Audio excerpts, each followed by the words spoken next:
Salibonani babukeli, siyalibingelela kusifundo salamhlanje labalaleli.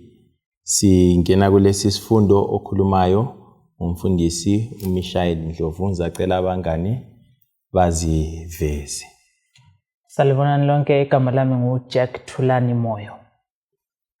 Salibonani balaleli lababukeli, siyathaba ukuhlangana njalo kulesi sifundo olibingelelayo umfundisi uKhonzile Khumalo. Salibonani babukeli, mina ngikhulumayo nginguNoncebanyoni Asicimezeni Sikhulekeni.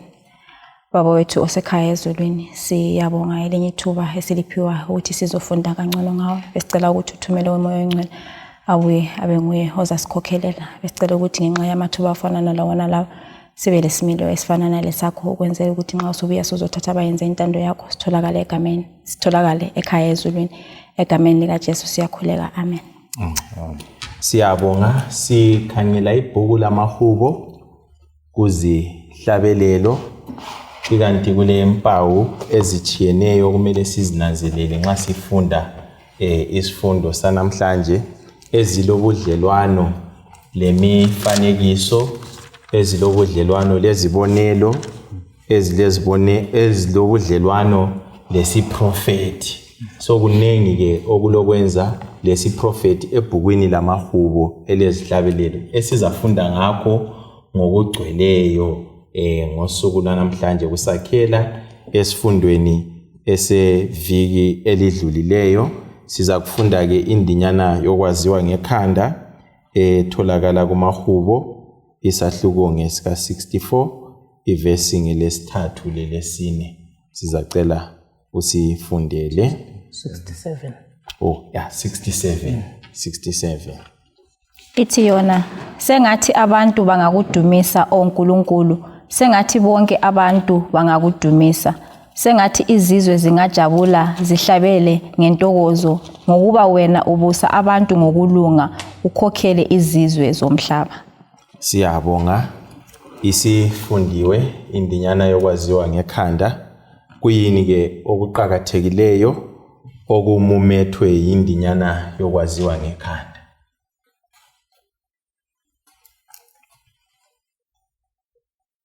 Sinanzelela ukuthi kundinyana yokwaziwa ngekhanda lapha uNkulunkulu ungumahluleli olungileyo.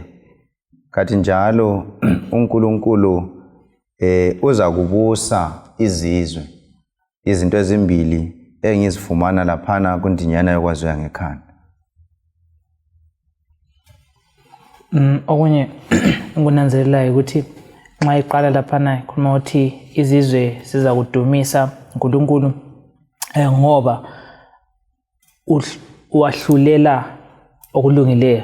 So okuthokozisa umhlaba, mbona ngani phakathi kobuhlungu abadlula kukho labantu bonke ukuthi uNkulunkulu loba izinto zenzima yena ukwahlulela kwakhe akula bias, wahlulela okulungileyo. So ilithemba abalalo ekupheleni kwakho konke.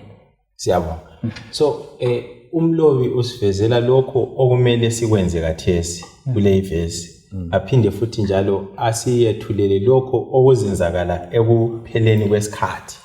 Ekugcineni kwesikhathi, ngoba nxa esethula lapha uveza abantwana bakaNkulunkulu kumbe abantu bakaNkulunkulu ngezikhathi zokucina. Ebese sithi ke abantu bakaNkulunkulu ngezikhathi zokucina ke baza kuthokoza njalo bahlabelele ngentokozo, ngoba uNkulunkulu uza kwahlulela njalo abuseke uNkulunkulu izizwe zonke ngokulunga kwakhe. So nxa silungiselela kumbe nxa sikhangele ukuza kukaJesu okuseduzane, kumele ke indinyana yokwaziwa ngekhanda ihlale ezinhlizweni zethu njengabakhonzi, ihlale ezinhlizweni zethu njengabalandeli bakaNkulunkulu, ethi yona abantu bakaNkulunkulu kabathokoze kuNkulunkulu, bamdumise uNkulunkulu. Kusidonsela emnakanweni wokubana kumele sibe ngabantu abathokoza kuNkulunkulu, sikwazi ukuthi uNkulunkulu uza kusisiza, uNkulunkulu uza kusiduduza, uNkulunkulu uza kusilwela, uNkulunkulu njalo uza kusivikela phakathi kweziphithiphithi zomhlaba esingadlula phakathi kwazo. Kuyini ke okunye okumumethwe isifundo sethu namhlanje esiza kufunda ngokujulileyo? Siyabonga. Esikunanzelelayo ke ukuthi umlimo wafaka ke lawa maqiniso kakhulu nxa sikhangela kuzihlabelelo, ngoba kukhona isono, kukhona ukuhlukuluzeka, kukhona ke ubudlwangudlwangu, lakho konke okukhona okwenza ukuthi abantu babe lembuzo ukuthi kade waye uNkulunkulu izinto lezi, ikakhulu umbuzo ojalo kubuzwa ukuthi kade uNkulunkulu kungani angazange ahladila lo Sathane waqeda ngaye khonapho.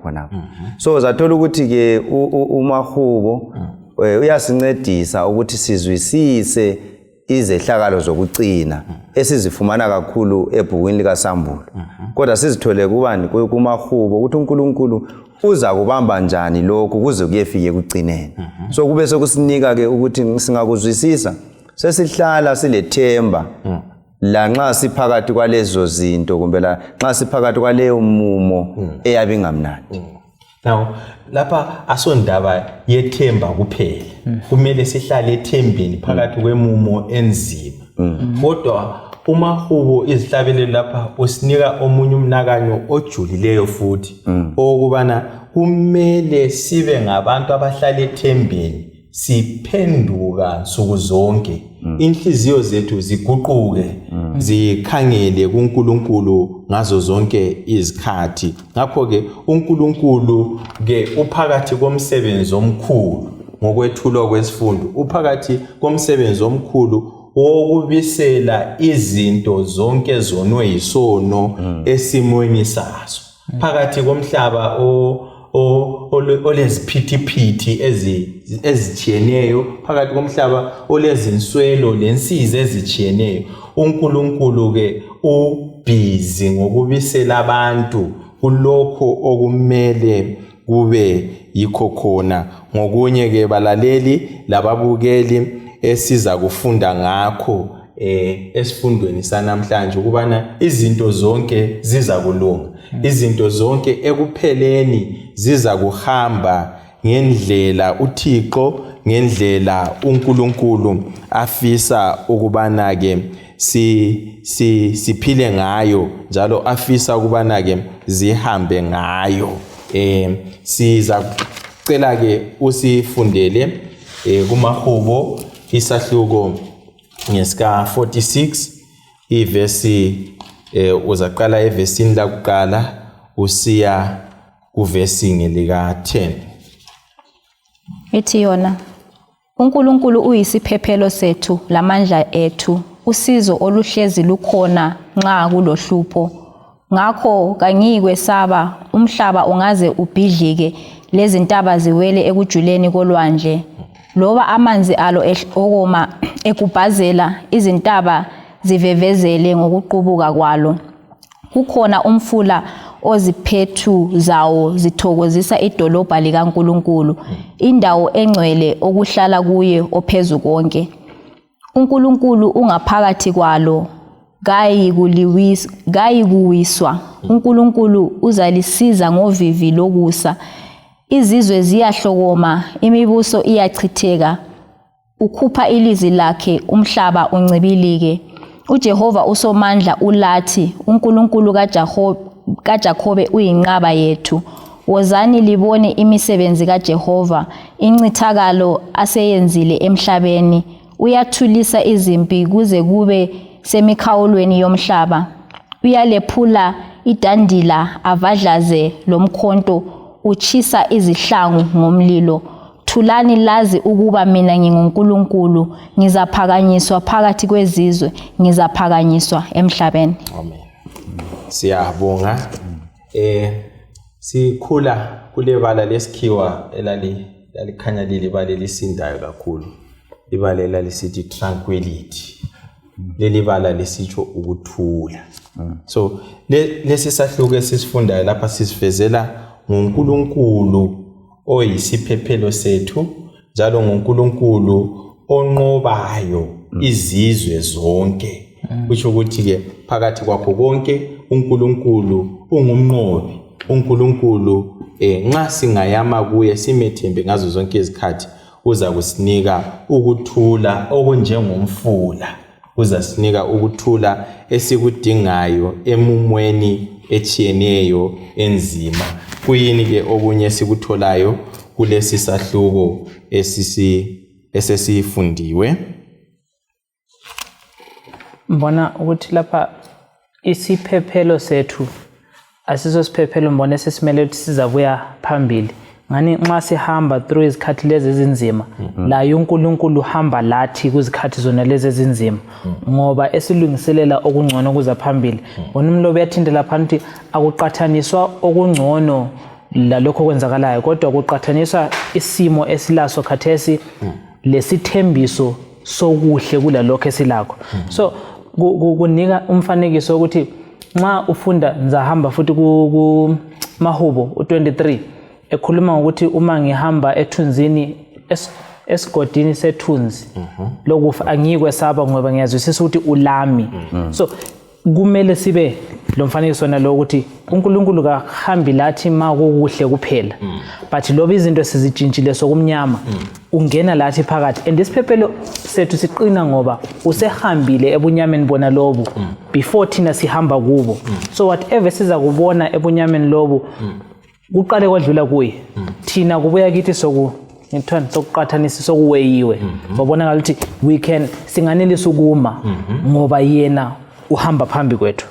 Siyabonga umnakano olethwa ngumfundisi lapha osethulela ukubana ekuhambeni kwethu singanganqobi kodwa uNkulunkulu uphakathi kwethu.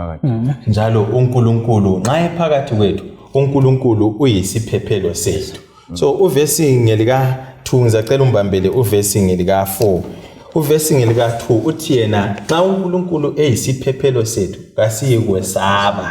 kasiyikwesaba lutho. Nxa singahlala kuNkulunkulu simethembe izikhathi zonke kasiyikwesaba lanxa amanzi angaze avunguze njani, lanxa amanzi amagagasi amanzi engaze ezame njani ukusembosa kasiyikwesaba. Sifundele uvesi ngelika 4 sizwe ukuthi umlobi uthini kuvesi ngelika 4. Ithi yona ukhona umfula oziphethu zawo zithokozisa idolobha likaNkulunkulu indawo engcwele okuhlala kuyo ophezulu konke. Right. So bese silethela lapho umfanekiso womfula. Uthi yena kulomfula umfula kaNkulunkulu oletha injabulo lentokozo ebantwini bakaNkulunkulu. Lo mfula futhi uletha umusa ebantwini bakaNkulunkulu. Ebese sinika umfanekiso wedolobho likabani likaNkulunkulu lapho uNkulunkulu ayisisekelo khona ungumsunguli futhi waleli dolobho njalo nguye oyethula umthetho kuleli dolobho njalo nguye oyisivikelo kuleli dolobho. So emadolobheni alapha emhlabeni mfundisi sesingahlangana lobunzima obuchiyeneyo kodwa ekupheleni kwakho konke umlobi uyasivezela ukubana ke uNkulunkulu ungumfula wokuthula, uNkulunkulu ungumfula wentokozo, uNkulunkulu uza kusithungamela kulelo dolobho lapho esiza kuphila la khona. So kulo mfanekiso wedolobho olethwa ngumlobi kuphinde futhi kube lo mfanekiso wesanctuary wethempeli likabani likaNkulunkulu. Kuleli dolobho uNkulunkulu ukhona. Ubukhona bukaNkulunkulu labo buyafunyanwa kuliphi kuleli dolobho. Njalo ethempelini likaNkulunkulu kusanctuary lapho uNkulunkulu akhona esincengela sike sakufunda ezifundweni ezidlulileyo. uNkulunkulu futhi lapho ethempelini unjani ukhona. So lasezimpilweni zethu namhlanje phakathi kweziphithiphithi phakathi kobunzima uNkulunkulu utholakala elusizo ezimpilweni zethu. Into engithandekisayo laphana indlela umlobi akubhale ngayo kumahubo uyaveza umcabango wokubana ke uJesu yeza ngoba ukhuluma kakhulu ungafunda kuvesi ngo6 laphana ekhuluma ngokuthi imibuso iza kunyamalala akhulume ngokuthi izizwe ziyaxokozela.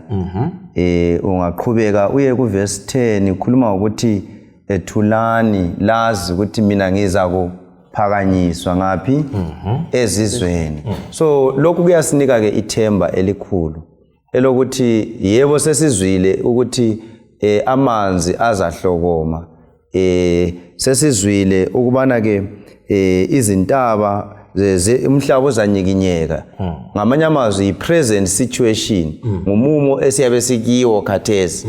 Kodwa siphakathi kwalowo mumo singaba kwazi ukuthi uNkulunkulu lo esimethembayo uthi yena oza kuphakanyiswa emhlabeni, oza kukubusa izizwe njengoba sikhulume ngedolobho laphana. So khona lokho kuyasinika ke ithemba lesibindi sokuthi khona siqhubekele phambili ngempilo kungakhathalekile ukuthi isinikani impilo, ngoba sikwazi ukuthi at last uNkulunkulu uzivezile ukuthi yena nguyozabusa izizwe, nguyozaphakanyiswa ngaphi emhlabeni laphana. uNkulunkulu engakabusa izizwe, engakazibusa izizwe, idolobho likaNkulunkulu singakangena embusweni kaNkulunkulu, izinto zalapha emhlabeni ziza kulunga yini? Hayi, ziza kuba worse before usuku lolo. Yikho mbona iverse efundwe ngumfundisi laphana ukuthi thulani lazi ukuba mina nguNkulunkulu i-applya kahle, ngoba akula need ukuthi sibe lokuthula uma izinto zizaba ngcono. Kuthi ukuthi into zizaba worse. Therefore kuyadinga ukuthi sithembe kuye, ithemba lethu libe kuye. Ngemva kwalokho sesingaba njani lokuthula lokho ukucelayo ukuthi hayi be still ngesikhiwa wazi ukuthi ngikhona. Now kuthi ukuthi isizathu so esenza thina singabi lokuthula kumbe sitatazele, mana ngitsho njalo, ngesokuthi asizwisisi ukuthi uNkulunkulu lokho ebambile izinto, lokho ekhona elathi. Ngoba ngabe siyazwisisa ukuthi he is still there, ngaba sitatazeli sizama ukuzilungisela izinto ngendlela zethu. Kodwa singazwisisa ukuthi uNkulunkulu is still working, uhamba phambi kwethu, asisoze sibe le problem lokuthi sizama ukuthi kade sokunzima somele ngenze lokho, angidingi kwenza lutho, ngoba ngiyakwazi ukuthi lo nthungamelayo uselungisisile yonke into, walungisisa lami ukuze nganelise ukumela lokho enza hlangana lakho phambili. Siyabonga. Okunye engikuthanda ngoNkulunkulu ukuthi akasithengisela iphupho. Ukuhlupheka uyasitshela vele ukuthi kuzaba khona, kodwa abese sithembisa ukuthi yena uzaba lathi. Xa ubala laphana kuHubo 46 kulama verses angu5 athembisayo ukuthi uNkulunkulu uzaba lathi. Ongangokuthi ungabona into lokho iphinda kuyabe kujengisela ukuthi iqhakatheke kangakanani. So ungaze sihambe ezindaweni ezinzima kangakanani, noma ngaze sibone ngani kunzima kathesi ngo2025 kusazoba lesikhathi esiwesi phambili, ukuthi uNkulunkulu uyasithembisa ukuthi yena uzaba lathi. And akumelanga ukuthi sibe lokwesaba. uPetro abese sincedisa ukuthi njengalokho ke sesikwazi ukuthi lezi 2 Petro chapter 3 iverse kunga 12 usehla layo nje laphana uyasivezela ukuthi hayi ngokwesithembiso silindele izwi lelicha, silindele umhlaba onjani omutsha lapho uNkulunkulu azakwenza konke. Abese sithi ke nxa kunjalo kumele ke thina siqaphele ukubana simanjani. So ngamanye amazwi sikhangelele, silindile, kukhona okumele sikwenze lathi ukwenzela ukuthi nxa uNkulunkulu esemisa khona lokho akuthembisileyo kumbe lokhu sokusiba ireality sekugcwaliseka lathi sibe ingcenye lenjabulo yale ireality kaNkulunkulu. Ngoba kumelanga silinde kuphela sinjani engcenye esigoqa izandla. Hayi, kufanele ukuthi sichisekele, uPetro uthi sichisekele sinjalo silangathelele ukuthi lesi sikhathi nxa sifika sifunyane thina sifanele ukungena kulumbuso. Alright. Ngisacela usifundele uSambulo ngo6 iverse ngelika 14. uSambulo ngo6 iverse ngelika 14. Ikanti kumahubo ngale nxa ekuqeganisa uthi yena ubukhona bukaNkulunkulu bulathi. So ngizwa sitokho esikhuluma sithi uNkulunkulu lathi. uNkulunkulu ulathi ngobukhona bakhe. Ulathi ukithi uphakathi kwethu ukusithungamela ekunqobeni lasekuhambeni laye kule impilo esiyiphilayo. So nxa uNkulunkulu elathi kuthi ukuthi silesivikelo sokuphila ngentokozo hathe sokuphila ngokudangala okukhulu. So ibandla lanamhlanje nxa lingabakwazi libambisise ubukhona bukaNkulunkulu ezimpilweni zethu njengamalungu ebandla, ezimpilweni zethu njengezikhonzi, konke kuza kusihambela kuhle ngoba sikwazi ukuthi izinto zonke zisesandleni sikaNkulunkulu, zithunganyelwa nguNkulunkulu. Lokhu kusinika ithemba elitsha, lokhu kusinika imvuselelo entsha, lokhu kusinika ke ukulangazelela lokukhangelela umbuso kaNkulunkulu ongcono kunale imbuso ekhona emhlabeni. Funda uSambulo ngo-6 verse ngelika 14. Ithi yona, umkhathi wahlehla njengomqulu ugoqeka, kwathi izintaba zonke lezihlenge kwasusa ezindaweni zakho. So iliphi ke ithemba lethu nxa sinanzelela ukubana silelizwe elingcono, sile dolobho elingcono, umkhathi uza kugoqwa, izinto zonke zihlehlele emuva lapho uNkulunkulu esesiza ukuzothatha abahlengiweyo. Yiliphi ithemba esingalethula silinike abalaleli lababukeli namhlanje? Ithemba lethu nguJesu. NguJesu ngoba nguye osilungisisayo ukubana silungele ukungena kuleli dolobho. Ngalokho asenzela khona esiphambanweni. Yilo ithemba lethu. So ithemba lethu nguJesu kakhulu. Ngakho ke uJesu uyisiphephelo sethu. Ngakho ke uJesu uyinqaba yethu. uNkulunkulu ukhona kithi izikhathi zonke nangezikhathi ke zokuhlupheka, ufunyanwa elusizo ezimpilweni zethu. Sifundele ke uJeremiah isahluko ngesika 4 ivesi ngelika 23 kusehla. Ithi yona, ngakhangela ezintabeni zazinyikinyeka, lamaqaqa wonke ayegunguzeka, ngakhangela kwakungelabantu, izinyoni zonke zasezisukile emkhathini, ngakhangela ilizwe elithelayo laseliyinkangala, amadolobha alo wonke ayesengamanxiwa phambi kukaJehova, phambi kolwaka lwakhe olwesabekayo. Siyabonga. Uveza umumo okhona emhlabeni ngalesi sikhathi. But kukho konke lokho kwenzakalayo uNkulunkulu ufunyanwa eyinkosi.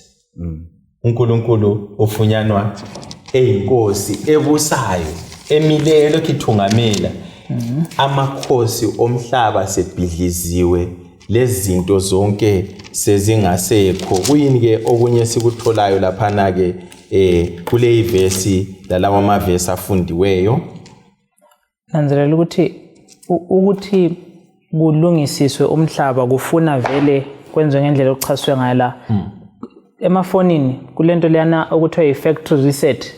Uthi uyacicha yonke into esefonini uqale phansi mase kube lenkinga.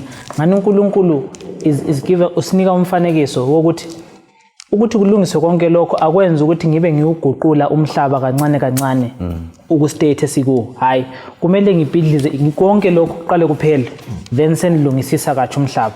And ithemba lenu lisekutheni lina ibizo lami libe lilotshwe emabunzini enu, ngoba ngilithemba lakho uma ungamukele kuphela, angeke mbe lithemba lakho ungangamukelanga. So from last week besithintile ukuthi abantu abasindiswayo ngabantu abatholakala belebizo likaNkulunkulu emabunzini abo, okuthi ukuthi balesimo isimilo sikaNkulunkulu. Nxa isikhathi lesi sesifika, yibo bodwa abasindisekayo abangasoze bebe lenkinga ezizahlangana nalabo abangasindiswanga. So ngiya ekutheni kumele thina siqale samukele isiphephelo lesi esikhuluma ngaso kuqala. Singamamukela konke lokho kuzalandela kulungisisa umhlaba, akusoze thina kusixake ngoba thina vele sikuye uKristu. So uNkulunkulu yisiphephelo sethu. uNkulunkulu inkosi. So engaba yisiphephelo sethu kuthi ukuthi usevusa ezimpilweni zabobani, ezimpilweni zethu. Sibambele ke uMahubo ngu47 usifundele amavesi atholakala khonapho kuMahubo ngu47.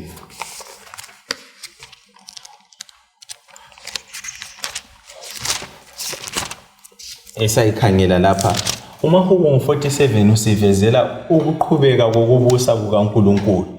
uNkulunkulu ngumbusi ongamiyo, kodwa ngumbusi oqhubeka ebambe izinto zonke ngesandla sakhe. uNkulunkulu kadeli, uNkulunkulu ubuthungameli bakhe bumi kuze kube phakade. Mahubo 47 verse 1 to 4. Ithi yona, qakezani izandla zenu zizwe zonke, hlokomani kuNkulunkulu ngomsindo wokuthokoza. Wesabeka kangakanani uJehova ophezulu konke, uJehova omkhulu kuwo wonke umhlaba. Wazehlula zonke izizwe zaba ngaphansi kwethu, abantu baba ngaphansi kwezinyawo zethu. Wasikhethela ilifa lethu, igugu likaJakobe amthandayo.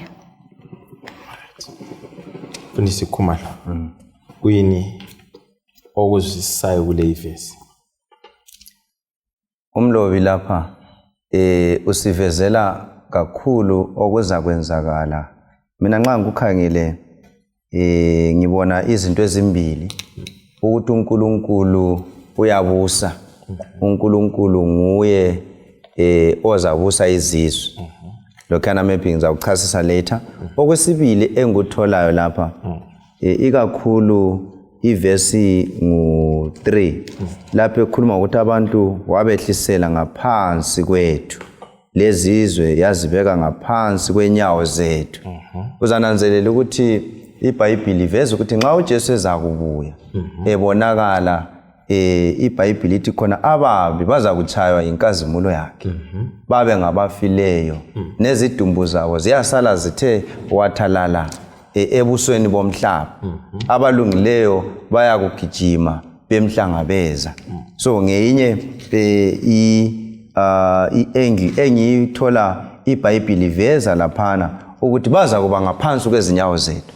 Kanti ke lo umcabango futhi uveza ke uNkulunkulu in control, ngoba nxa esithi khona ke izizwe zingaphansi kwenyawo zakhe, kuveza ukuthi khona uzinqobile, njalo yena nguye in control. Alright. So uvesi ngelika 5 okaMahubo khona phana ukhuluma ngophondo olwaluchaywa kuthiwa yishofa.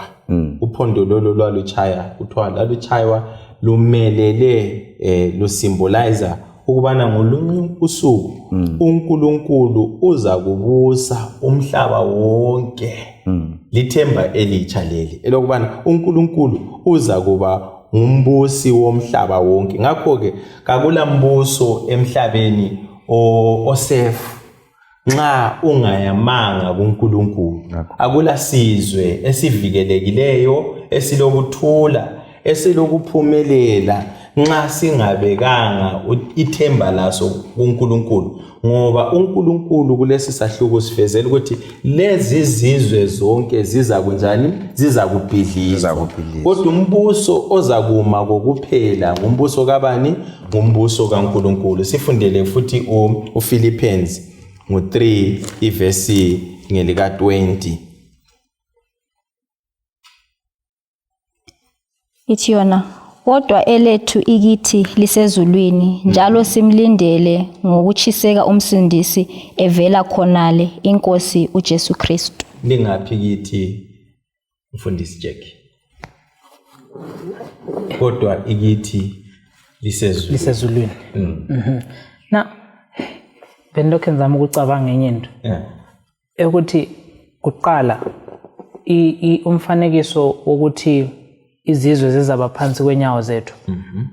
Ubona ku-Old Testament even makuliwa umuntu bengamchaya, kwakufika isikhathi sokuthi umuntu omchayileyo yafaka unyawo phezu kwakhe etshengisela ukuthi hayi lo ngumfanami, fake in quotes.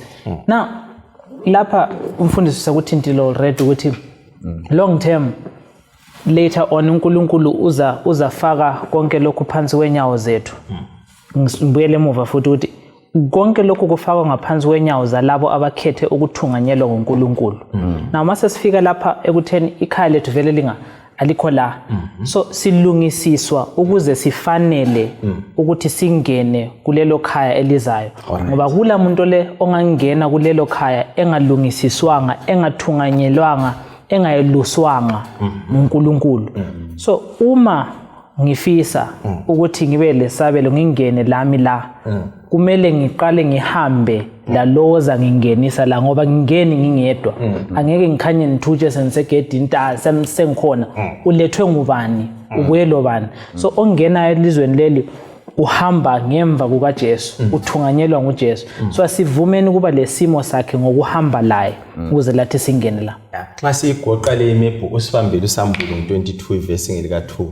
Kulomnakano ke olethwa lapha ngomlobo ukubana izizwe zizakwelatshwa. Izizwe zizakwelatshwa ukuthi izizwe ziphakathi kobuhlungu, ziphakathi kwepersecution, ziphakathi kokulimala okumangalisayo. Ngoba eBhayibhelini ku-Old Testament ngale nxa wawufunda ngezizwe, wawufunda ngezizwe ezingakholwayo mfundisi, ezingamaziyo ubani uNkulunkulu. But ekucineni ngale kuSambulo lezi zizwe ezingakholwayo, ezingamaziyo uNkulunkulu ziyelatshwa ngoba sezifumanwa zilobudlelwano lobani loNkulunkulu, ngoba zamukele uNkulunkulu njengani, njengenkosi. So izizwe zonke zingabheka kuleli themba, zibheke kuNkulunkulu, ziyazuza ukwelatshwa phakathi kweziphithiphithi lakho konke okubi okukhona emhlabeni. Sifundele uvesi ngeli ka2. Esehla ephakathi komgwaqo omkhulu wedolobho, eceleni ngalinye lomfula kwakulesihlahla sokuphila, sithela izithelo ezili12. Sithela izithelo zaso nyanga zonke. Amahlamvu esihlahla leso ngawokwelapha izizwe. Amahlamvu esihlahla leso ngokwelapha izizwe. Ngawokwelapha izizwe. Maybe ngingabuza lo mbuzo othi wona ke njengoba sithola isiprofeti lapha ebhukwini lamahubo, siqeganiswa, silenganiswa lesiprofeti esitholakala ke kuSambulo. Abantu bakaNkulunkulu ithemba labo lengaphi? Yindaba abantu bakaNkulunkulu kumele beyale bethembakele kuNkulunkulu phakathi kwalesi siprofeti. Sokubana uNkulunkulu athi uza kwelapha izizwe, sokubana uNkulunkulu athi uza kuba uNkulunkulu wazo izizwe, sokubana uNkulunkulu athi uza kuzivikela azinike unqoba lezo zizwe. Yindaba nathi namhlanje njengamaKristu kumele siyale silokhe sithembakele kuNkulunkulu. Lokhu mfundisi wami kuyasiphathisa kakhulu ukuthi sale sithembakele, ngoba ngizama ukucabanga ukuthi alibana ngabo uJesu bengathembisanga ukuthi uza kuza. Impilo ibiyabe ingela mutsho. Ngoba cabanga ukuhlukuluzeka izizwe ezidlula kikho. Cabanga indlela abantu abahlukuluzeka ngayo. Kube ukuthi khona konke lokhu kuyaphelela ekufeni. Bekuzaba lusizo lukhulu. Kodwa sikubonga ukuthi kakusoze kuphelele ekufeni. Umuntu uma esifa asokuphela kwendaba. Yikho esikuthola ke lapha ukuthiwa uJesu uza kuza. Xa esiza iJerusalem elitsha lehle, nxa enyathela intaba iOlivet ibe isigcawu esibanzi lapho intaba umuzi omutsho ozafika uhlale khona. Okuveza ukuthi uJesu uyabe se in control. Ya bonke ababi benjani belokhe bafa. After 1000 years kuyasivezela khona phana ukuthi khona ke uJesu ke abeseletha ke ijudgment ngemva kwalokho. So khona lokho kumele kusinike ithemba ukuthi yebo singadlula phakathi kwalezi zinto, kodwa kuyafika lapho kunjani okumakhona. So kufanele sibambelele, ngoba nxa singazange sabambelela lalaba babi abangamkhethanga uJesu, labo ngendlela efananayo abakho safe. Ngoba kwesinye isikhathi abantu bangathi khona hayi mina ngizoze ngimkhethe uJesu. Kuyabe kulungile ngendlela yena umuntu abebona ngayo, kodwa lapha sivezele ukuthi ekugcineni uzakwamukela umvuzo wokukhetha khona lokho ngoba nxa iJerusalem elitsha selehlile what next iBhayibheli yasivezela ke ukuthi khona baza kuvuswa bamukele ijudgment umlilo wehle abangcwele bephakathi eJerusalem belo Jesu. Nanzelela okunye lapha ukuthi besikhuluma ngokuthi izizwe ziza kusiliswa ngolunye usuku. Now mangizama ukuletha eduze umuntu osilisekayo ngumuntu ovumayo ukuthi uyagula. Mawungavumanga ukuthi awukho right awusiliseki. Phezu kwalokho udokotela kangeke aziforce ukuthi ezokusilisa ekulande ngini ukuthi hayi wena uyagula ufuna ukuvuma senze ngabuya ngini ukuthi nizokusilisa. So izizwe lezi labantu jikelele banganelisa ukuthi besiliswe uma bevuma kuqala ukuthi vele bona abalunganga. Now nxa singasavumanga akula umuntu ongasiliseka ama engavumanga ukuthi kakho right. So ngizama ukuthi driver kuphela ipoint yokuthi ukuthi usiliseke vuma ukuthi awukho right. Nxa usuvumile ubusuhamba kulowo ongakulungisisa ukuze usile. Umhlaba esiphila phakathi kwawo isigcawu senyawo zikaNkulunkulu. Umhlaba esiphila phakathi kwawo. Lokhu ke sikuvezelwe la kuJobe chapter ngelika 1 verse ngelika 7. Ubana uNkulunkulu ngumnini kwezinto zonke ezilapha emhlabeni. Njalo uNkulunkulu uyabusa lapha emhlabeni. Ngumbusi wakho konke. So njengoba uNkulunkulu engumbusi wakho konke kasivumeni balaleli kasivumeni babukeli ubana uNkulunkulu engabusi izinanakazana uNkulunkulu engalawuli imvelo uNkulunkulu engalawuli izibhakabhaka kodwa uNkulunkulu abe nguNkulunkulu ezimpilweni zethu abe nguNkulunkulu obusayo futhi lasekuphileni kwethu lasekuthungameleni kwethu kasimamukeleni uNkulunkulu ezinhlizweni zethu bese senza intando yakhe siphile ngalokho afisa ukuthi sikwenze ukuze ekugcineni kwakho konke sithokoze sijabule ekubuseni kwakhe lasekuthungameleni kwakhe njengoNkulunkulu usomandla. Ungasifundela uZakhariya 14 ivesi ngelika 5 lo 4 lo 9 uZakhariya 14 ivesi ngelika 5 lo 4 lo vesi ngelika 9.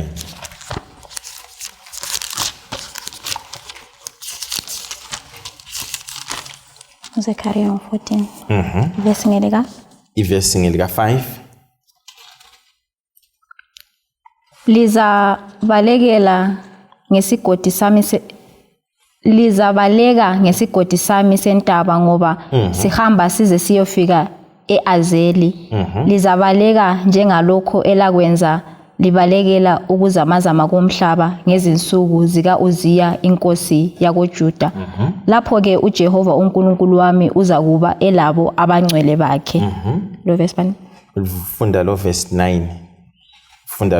9 uJehova uza kuba inkosi kuwo wonke umhlaba ngalolo suku kuza kuba lo Jehova oyedwa lebizo lakhe libe yilo lodwa ibizo. Siyabonga. Nanku umfanekiso wabantu ababalekayo ngalolo suku babalekela ulaka lukaNkulunkulu njalo uvesi ngelika 9 ebese sithi hayi ngalolo suku uJehova uza kuba nguJehova onjani oyedwa uza kuba uNkulunkulu oyedwa. Siyeqe laphana siyefunda uMahubo ichapter ngelika 75 Mahubo ichapter ngelika 75 usethulela umnakano osinika imifanekiso elokwenza legazi asinike imifanekiso elokwenza lewayini. Kusitshoni lokhu kusitsho ukuthi phakathi kwemvenke engaba khona emhlabeni uNkulunkulu uza kubisela izinto zibe yindlela yena ahlela ukubana zibe yilokho. uNkulunkulu uza kubisela izinto esimweni sazo esiqotho esimweni saso esifaneleyo. Umhlaba ophakathi kwesiphithiphithi, umhlaba ophakathi kwechaos, umhlaba ophakathi kwedisorder, uNkulunkulu uza kumisa umhlaba labantu emhlabeni babe ngabantu abahlelekileyo, abahamba ngokuthungameli bakhe, abahamba ngokubusa kwakhe, abantu abenza intando kaNkulunkulu. Konke okubalelwa ebubini kuza kuchabalaliswa, kubhidlizwe, kungasali khona futhi. Funda uMahubo ngo-75. Siletha ukubonga kuwe oNkulunkulu, siletha ukubonga ngoba ibizo lakho liseduze. Abantu bayakhuluma ngemisebenzi yakho emangalisayo. Wena uthi, ngikhetha isikhathi esimisiweyo, yimi engahlulela okuqondileyo. Nxa umhlaba uzamazama kanye labantu bawo, yimi engizibamba ziqine izisekelo zawo. Ngithi kwaba iziqholo lingabe lisazincoma, ngithi kwababi lingaziphakamisi izimpondo zenu, lingaziphakamiseli phezulu ezulwini, lingakhulumi liphongele. Ngakho ovela empumalanga loba entshonalanga kumbe ovela enkangala ongaphakamisa umuntu, kodwa nguNkulunkulu owahlulelayo, uyamehlisa omunye amkhweze omunye. Esandleni sikaJehova kukhona inkomitsho egcwele iwayini eliphuphumayo elixutshwe ngeziyoliso. Uyalithulula ukuthi bonke ababi bomhlaba balinathe kanye lezence zalo. Kodwa mina ngizamemezela lokhu lanini, ngizahlabelela indumiso kuNkulunkulu kaJakobe. Ngizazithulisa zonke izimpondo zababi, kodwa izimpondo zabalungileyo zizaphakanyiswa. Siyabonga. Kuyini esingakutsho lapha? Amavesi la akhuluma ngokuziphatha kwethu njengamaKristu, akhuluma ngombuso kaNkulunkulu, njalo kule ndaba zenkomitsho laphana. Kulolaka lukaNkulunkulu olubonakalayo la kusambulo, kuphinde futhi kukhulunywe ngezimpondo lo kwahlulela kukaNkulunkulu, ukubana uNkulunkulu uyahlulela ngomusa wakhe, uza kubhidliza bonke abantu abenza okubi. Kuyini esikutholayo kuMahubo ngo-75? Esikunanzelelayo lapha umlobo uyasivezela ukuthi leli hubo lahlatshelelwa ikakhulu nxa ukhangela la ngesikhathi sokubusa kwenkosi leyo kuthiwa nguSennacherib, inkosi yase-Assyria. Ungafunda ku2 Chronicles 32, ufunde la ku2 Kings chapter 19, uyakuthola khona lokhana ukuziphakamisa kwakhe, ngoba wafika kunkosi yakoJuda kuEzekiel Isaiah indodana kaAmos ukuthi alizwanga yini engikwenzileyo ezizweni zonke lezi, licabanga ukuthi uNkulunkulu wenu lo ngalikhulula yini. So lapha ivesi leyi ithi lingabe saziphakamisa, lingabe lisaphakamisa impondo zenu, lingaphongeli kule bale lisetshenziswe laphana. So umuntu oyabezizwa, umuntu uyabezifaka yena esigabeni angekho kiso sona.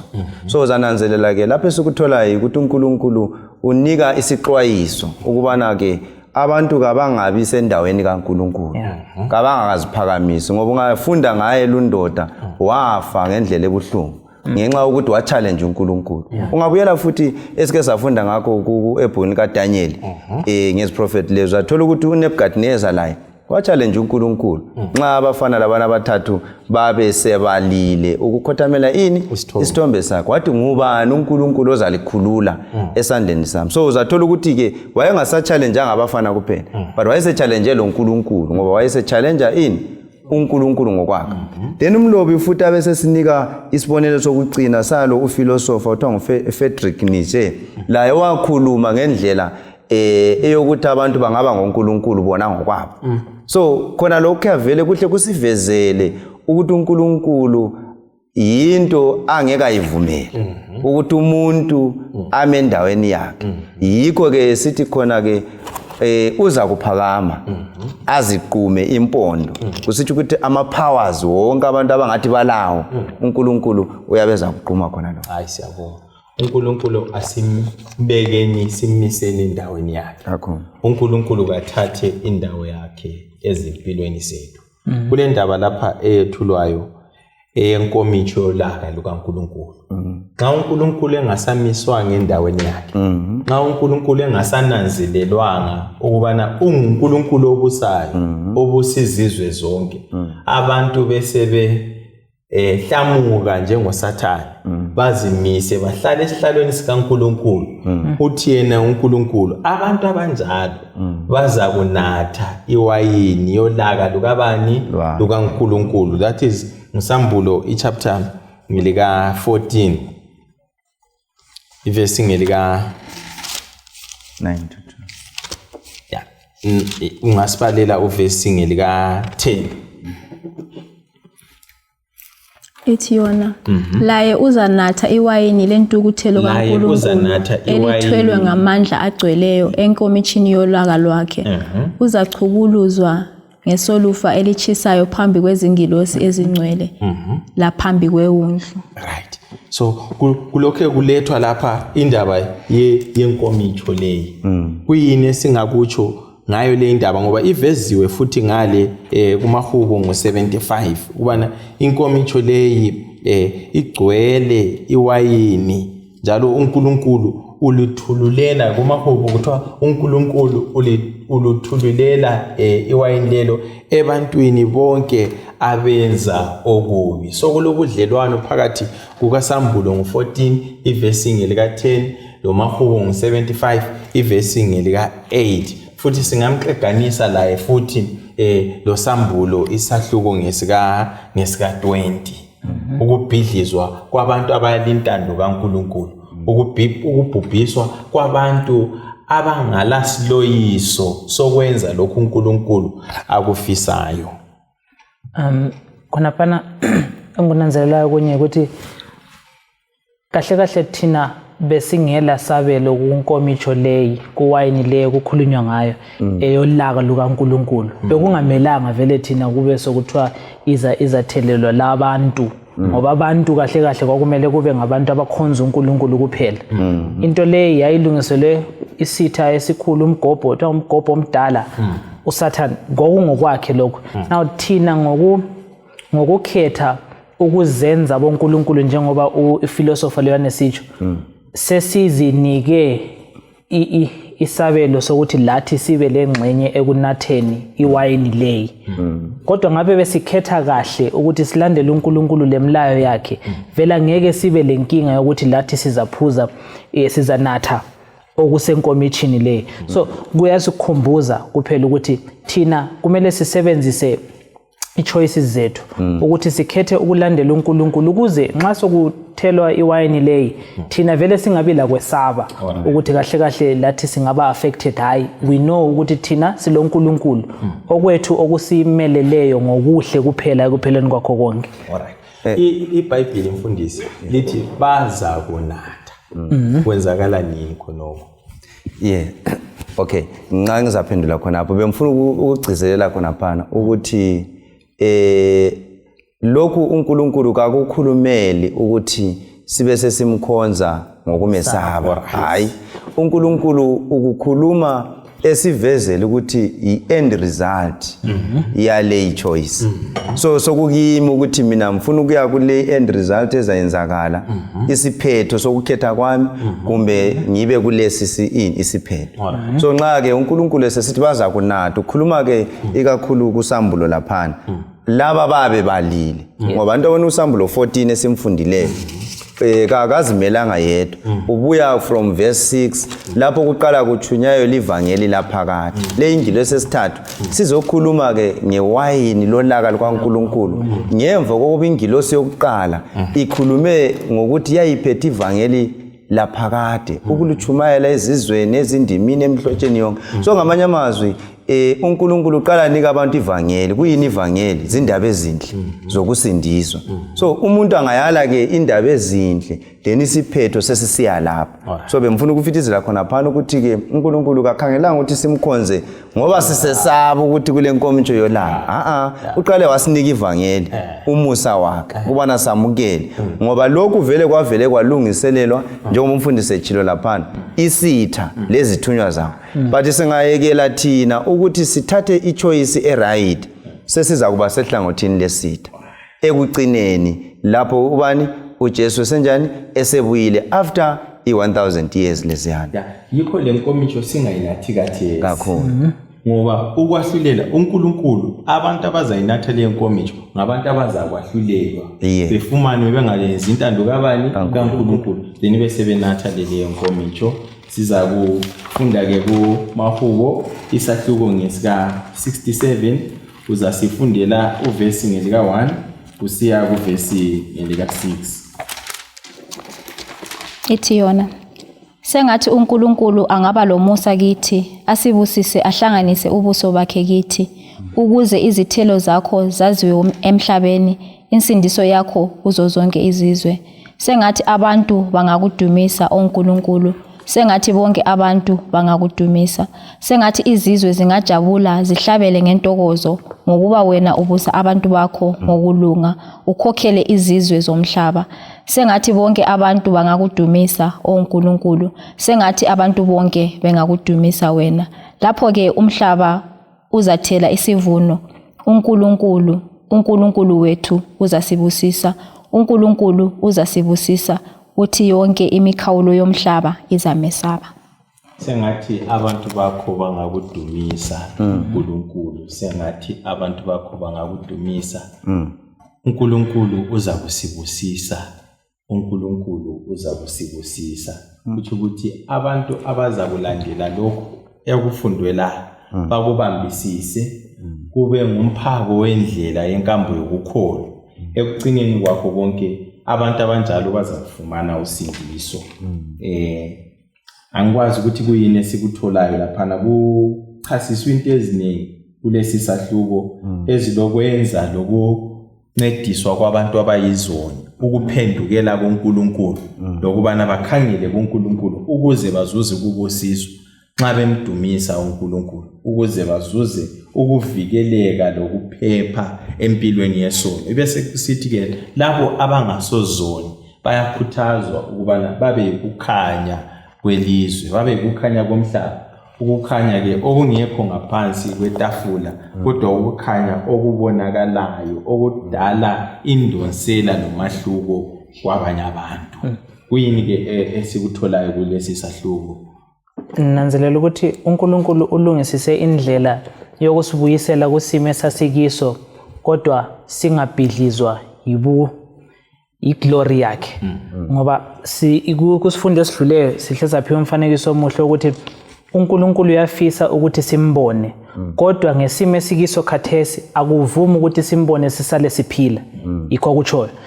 Kodwa uhle walungisisa indlela yokuthi mali ifuna ukumbona vumani ukuthi ngilihlalise edwaleni elinguKristu, ungahlali kuphela kwilidwala kodwa ngikufake phakathi kwalo idwala leli ngoba iyo yodwa indlela ekhona yokuthi ubonane lami ungafi. So ekugcineni abazanelisa ukuthi bebone uNkulunkulu bengabhidlizwa yibukhulu bakhe ngabantu abasedwaleni elinguKristu.